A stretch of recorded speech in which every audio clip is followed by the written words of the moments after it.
പ്രിയ കൂട്ടുകാരെ നമസ്കാരം. നമുക്ക് മണർകാട് കവലയിൽ നിന്ന് പുതുപ്പള്ളിക്കവല വരെ ഒന്ന് യാത്ര ചെയ്യാം. റോഡിൽ എന്തുമാത്രം കുഴികളാണ് വന്നിരിക്കുന്നതെന്ന് നമുക്ക് നോക്കാം. ഞാൻ ഈ കുഴി കണ്ടുപിടിക്കുന്നത് PWDയെ കുറ്റം പറയാനോ ഒന്നുമല്ല. ഈ വഴികളിലൊക്കെ ഒരുപാട് ജീവനുകൾ പൊലിയുന്നുണ്ട്. അതുപോലെ ഒരുപാട് ആൾക്കാർക്ക് ആക്സിഡന്റുകൾ പറ്റുന്നുണ്ട്. അതുപോലെ എന്തുമാത്രം ആൾക്കാരുടെ കൈയും കാലും ഒടിഞ്ഞൊക്കെ പോകുന്നുണ്ട്. പക്ഷെ ഇതൊന്നും ഒരു പരിധി വരെയുള്ള വാർത്തകളെ വെളി വരുന്നുള്ളൂ. ഈ റോഡിന്റെ അവസ്ഥ കണ്ടു നോക്കുക. ഞാൻ മണർകാട് കവല വരെ വന്നത് എൻ്റെ വീടിനടുത്തുള്ള ഒരാൾ കഴിഞ്ഞ ദിവസം രാത്രിയിൽ 6 മണി 7 മണി ആയുള്ളൂ. നമ്മുടെ ഇല്ലിവളവിന്റെ അവിടെ മെയിൻ റോഡിൽ നാഷണൽ ഹൈവേ കൂടെ ഓട്ടോ ഓടി വന്നപ്പോഴത്തേന് ഒരു കുഴിക്കകത്ത് ചാടി അദ്ദേഹത്തിന്റെ കയ്യിൽ നിന്ന് നിയന്ത്രണം വിട്ട് ഓട്ടോ മറിഞ്ഞ് ഒരു കുടുംബത്തിന്റെ ഉപജീവന മാർഗമാണ്. അദ്ദേഹത്തിന്റെ തലയെല്ലാം പൊട്ടി ആശുപത്രിയിലൊക്കെ ആയിരുന്നു. ആ വാഹനത്തിന് ഒരുപാട് പണിയുണ്ട്. കാരണം റോഡിലൊരു കട്ടറി ചാടിയതാണ്. അതുപോലെ നിരവധി ആൾക്കാർക്ക് ഇതുപോലെയുള്ള ഓരോരോ പ്രശ്നങ്ങൾ പറ്റുന്നുണ്ട്. പക്ഷെ അവരൊന്നും കേസ് കൊടുക്കാൻ 6 പേരിലെ കേസ് കൊടുക്കുന്ന സ്വയം അനുഭവിക്കുക മാത്രമേ ഉള്ളൂ. ഈ റോഡിന്റെ അവസ്ഥ ഇതല്ല. വാഹനങ്ങളുടെ കുറ്റം കൊണ്ടൊന്നും അല്ല. ഒരുപാട് പേർക്ക് ആക്സിഡന്റുകളൊക്കെ പറ്റുന്നത് വാഹനങ്ങളുടെ കുഴപ്പം കൊണ്ടൊന്നും അല്ല.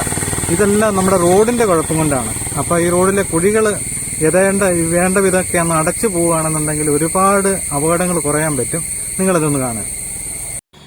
ഇത് മണർകാട് ഇല്ലിവളവ് ജംഗ്ഷന് സമീപത്ത് മെയിൻ റോഡിലുണ്ടായ കുഴിയാണ്. ഈ കുഴിയിലാണ് വൈകുന്നേരം 7 മണിയോടുകൂടി ഓട്ടോറിക്ഷ അത് ചാടിയിട്ട് നിയന്ത്രണം വെട്ടി പറമ്പിലേക്കാണ് മറിഞ്ഞത്. നിങ്ങൾ ഓട്ടോ കിടക്കുന്ന ഭാഗമാണ്. രാത്രിയിലെ ഫോട്ടോയാണ്. ഓട്ടോയ്ക്ക് നല്ല പണിയുണ്ട്. ഈ കുഴിയിലോട്ടാണ് ഓട്ടോ വലത് സൈഡിലോട്ടാണ്. ആ സമയത്ത് വാഹനങ്ങളൊന്നും ഇല്ലാഞ്ഞുകൊണ്ട് വലിയ അപകടം ഒഴിവായി. ഈ വലത് സൈഡിലെ പറമ്പിലേക്കാണ് ഓട്ടോറിക്ഷ മറിഞ്ഞത്. യാത്രക്കാരും ഇല്ലായിരുന്നു.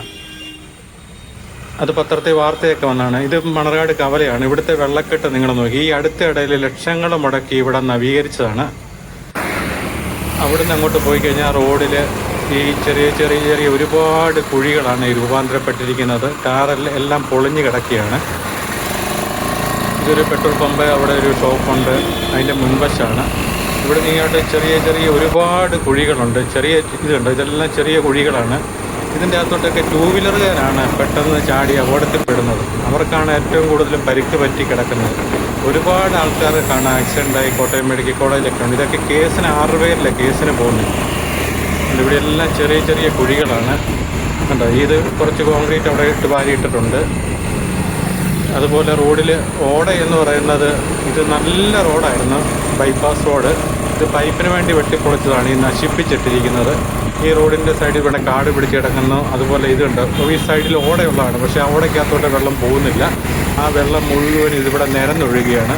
ഇത് തലപ്പാടി ജംഗ്ഷനാണ്. ഇവിടെ ഒരു SME കോളേജൊക്കെ ഉള്ളതാണ്. ഇവിടെ എപ്പോഴും ഇതാണ് അവസ്ഥ. ഈ വെള്ളക്കെട്ടാണ്. ഈ വെള്ളം മുഴുവൻ വന്ന് ഈ ജംഗ്ഷനിലോട്ടാണ് വരുന്നത്. ഇതിൻ്റെ സൈഡിൽ നല്ല രീതിയിൽ പണിതിരിക്കുന്ന ഓടയുണ്ട്. പക്ഷേ ഓടയ്ക്കകത്തോട്ട് തുള്ളി വെള്ളം പോകുന്നില്ല. ഉണ്ടോ, ഇവിടെ ഇതിപ്പോൾ മഴ കുറഞ്ഞ സമയമാണ്. അല്ലെങ്കിൽ ഇവിടെ ഒരു വലിയ വെള്ളക്കെട്ടാണ്. അതുകൂടെ ഇവിടെ ഒരു സ്കൂളും കൂടെ ഉണ്ട്. അതുപോലെ ഇവിടെ ഇവിടെ എന്നും ഈ വെട്ടിപ്പൊട്ടിച്ചിട്ടിരിക്കും. ഈ പൈപ്പിൻ്റെ ലൈന് വേണ്ടി വെട്ടിപ്പൊട്ടിച്ചിട്ടിരിക്കുന്നത്. അതിലോട്ട് വന്ന് വാഹനങ്ങൾ വന്ന് ചാടുക. അതുപോലെ ഇവിടെ ഉണ്ട്, കാട് പിടിച്ച് മുഴുവൻ കിടക്കുക. അതുപോലെ ഉണ്ട്, ഓടയാണ് ഈ കാണുന്നത്. ഇടത് സൈഡിൽ കാണുന്ന ഒരു ഓടയാണ്. ഈ ഓടയിലോട്ട് വെള്ളം, ഇവിടെ ഒരു വെള്ളക്കെട്ടുള്ള ഈ റോഡിലൂടെ ഭയങ്കര ഉറവരവാണ്. ഈ വരുന്ന വെള്ളം മുഴുവൻ റോഡിലേക്ക് നിരന്നൊഴുകുകയാണ്. ഈ ഓടയ്ക്കകത്തോട്ട് പോകുന്നില്ല.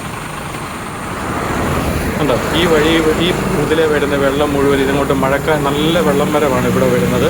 ഇതുണ്ട്, ഇവിടുന്ന് കുറച്ച് വെള്ളം മാത്രം ഈ ഓടയിലോട്ട് പോകും. ബാക്കി മുഴുവൻ ഈ മെയിൻ റോഡിൽ ഇങ്ങനെ വന്നിട്ട് ഇതിൻ്റെ അകത്തോടെ വേസ്റ്റ് വെള്ളം അടക്കം എല്ലാം വരുന്നത് ഈ വഴിയിലോട്ടാണ് വരുന്നത്. അതുപോലെ ഒരു മരം അവിടെ അപകടാവസ്ഥയിൽ നിൽക്കുന്നുണ്ട്. റോഡിലോട്ട് ചെരിഞ്ഞ് കിടക്കുകയാണ്. പോസ്റ്ററൊക്കെ ചാരി നിൽക്കുക. അത് ഏത് നിമിഷം വരും.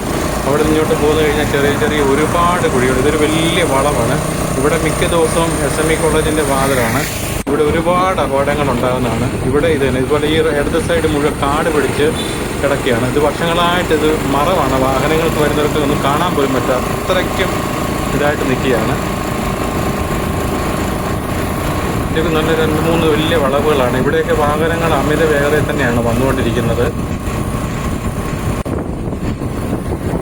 ഇതെല്ലാം നമുക്ക് കാണാൻ തന്നെ ഉണ്ട്. ചെറിയ കുഴികളാണെങ്കിലും 2 വീലറുകാരാണ് ഇതിൻ്റെ അകത്തെല്ലാം പോയി ചാടുന്നത്.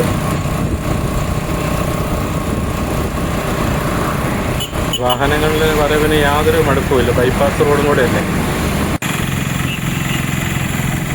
അതുപോലെ ഇങ്ങോട്ട് വന്നു കഴിഞ്ഞാൽ കൊമരംകോടാണ്. ഇവിടെ കൊമരംകോട് ജംഗ്ഷനിൽ കുഴികളുണ്ട്. അതുപോലെ ഈ കയറ്റം അങ്ങോട്ട് തീരുന്നിടത്ത് കണ്ട് ഇതെല്ലാം ചെറിയ കുഴികളാണ് കിടക്കുന്നത്. ഇവിടെ കുറച്ച് ഭാഗത്ത് വെട്ടിപ്പൊളിച്ചിട്ടുണ്ട്. അവിടെ കുറച്ച് കണ്ട് ഇവിടെ സൈഡിലൊക്കെ വെള്ളക്കെട്ടുണ്ട്. ഇത് കണ്ട് ഇവിടോട്ട് വന്ന് വാഹനങ്ങൾ എടുത്തടിച്ച പോലെ അങ്ങ് ചാടുകയാണ്. അറിയാൻ മനസ്സ് പരിചയമില്ലാത്തവരൊക്കെ വരുന്നത് ഇവിടെ വണ്ടി വാഹനങ്ങളൊക്കെ ടൂ വീലറൊക്കെ മറിയുന്നുണ്ട് ഇവിടെ. അവിടുന്ന് ഇങ്ങോട്ട് നല്ല ഇറക്കമാണ്. ഇറക്കത്തിങ്ങനെ എല്ലാം ഓരോ കുഴികളുണ്ട്. ആ കുഴികളൊക്കെ വേണ്ട വിധം ഒന്ന് അടച്ചു പോവുകയാണെന്നുണ്ടെങ്കിൽ ഒരുപാട് അപകടങ്ങൾ കുറയും. ഇത് പരിക്ക് പറ്റുന്നവർ ഹോസ്പിറ്റലിൽ പോകുന്നു, അവരൊക്കെ എത്രയോ നാൾ ആശുപത്രി കിടക്കുന്നത്. ആരോട് പരാതി പറയാനാണ്?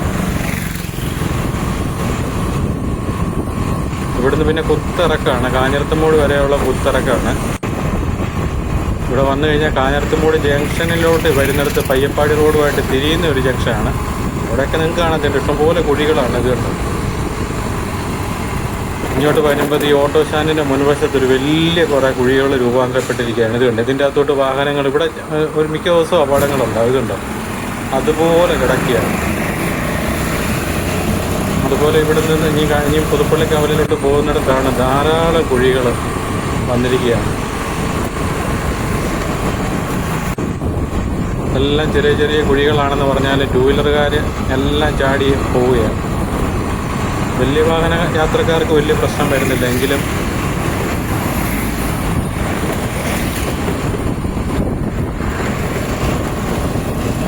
ഇവിടുന്ന് വന്നു കഴിഞ്ഞാൽ മടത്തിപ്പടിയിൽ, പിന്നെ മടത്തിപ്പടിയിലെ കുഴി എന്ന് പറഞ്ഞാൽ അത് ഈ 365 ദിവസം ഉള്ളെന്ന് പറഞ്ഞ ഒരു കുഴിയാണ്. അത് ഇവിടെ വാഹനങ്ങൾ, ഞാനിത് കഴിഞ്ഞ ദിവസം ഇതിനെ തന്നെ വന്ന് ഇവിടെ വീഡിയോ എടുത്തതാണ്. കണ്ട വാഹനങ്ങൾ പോകുന്നുണ്ട്. എന്തുമാത്രം പേര് വന്ന് ഇതിൻ്റെ അകത്തോട്ട് വന്ന് ചാടുന്നു. അതുപോലെ സൈഡ് ചേർന്നും പോകാൻ പറ്റത്തില്ല. സൈഡിലൊക്കെ വെട്ടിപ്പൊളിച്ചിട്ടിരിക്കുകയാണ്. പൈപ്പിൻ്റെ ഇതിനു വേണ്ടി വെട്ടിക്കൊണ്ട് വലിയൊരു കുഴിയാണ്. ഓടകളില്ല. റോഡുകളുടെ സൈഡുകളിലൊന്നും വേണ്ട വിധം വെള്ളം ഒഴുകി പോകാൻ, അതാ ഈ വെള്ളക്കെട്ടും റോഡ് പോകുന്നതിൻ്റെ കാര്യം. റോഡ് പണിയുമ്പോഴത്തേന് ആദ്യം ചെയ്യേണ്ടത് വെള്ളം ഒഴുകി പോകാനുള്ള ഓടകളാണ്. അതുപോലും ഇല്ലാതെ പുതിയ പുതിയ പരിഷ്കാരങ്ങളൊക്കെ ആയിട്ട് വന്ന് പുതിയ എഞ്ചിനീയർമാർ വരുമ്പോൾ അവർക്കിതൊന്നും വേണ്ട. അവർക്ക് എങ്ങനെയും വഴി തീർത്ത് അതിൻ്റെ പൈസ മാറിയെടുത്താൽ മാത്രം മതി. ഇത് പുതുപ്പള്ളി കവലയാണ്. കവലയിലോട്ട് വന്നു കഴിയുമ്പോഴത്തേന് ഇവിടുത്തെ ഈ കുഴികൾ കാരണം തന്നെ വാഹനങ്ങൾ ബ്ലോക്ക് ഉണ്ടാകും. ഇതൊരു ഓട്ടമുണ്ട്, ഇവിടുന്ന് ഒരു കുഴിയാണ്. അത് നാരകത്തോടിലേക്ക് കയറുന്നതാണ്. അവിടെ അത് നിർത്തുമ്പോൾ തന്നെ വഴി ബ്ലോക്കാവും. അവിടുന്ന് കവലയിലോട്ട് വരുന്നിടത്തൊക്കെ ഒരുപാട് ചെറിയതാണെന്ന് പറഞ്ഞാൽ ഒരുപാട് കുഴികളുണ്ട്. അങ്ങനെ നമ്മൾ പുതുപ്പള്ളി കവല വരെ എത്തിയിരിക്കുകയാണ്. ഇവിടുത്തെ കുഴികൾ കണ്ട് ഇടത് സൈഡിലൊക്കെ കിടക്കുന്നതാണ്. അതുപോലെ ഇവിടെ വലത് സൈഡിലൊരു കലുങ്ങ് കുഴിയായിട്ട് കിടക്കാൻ തുടങ്ങിയിട്ട് മാസങ്ങളായി. തിരിഞ്ഞു നോക്കാത്ത അധികാരികളാണ്.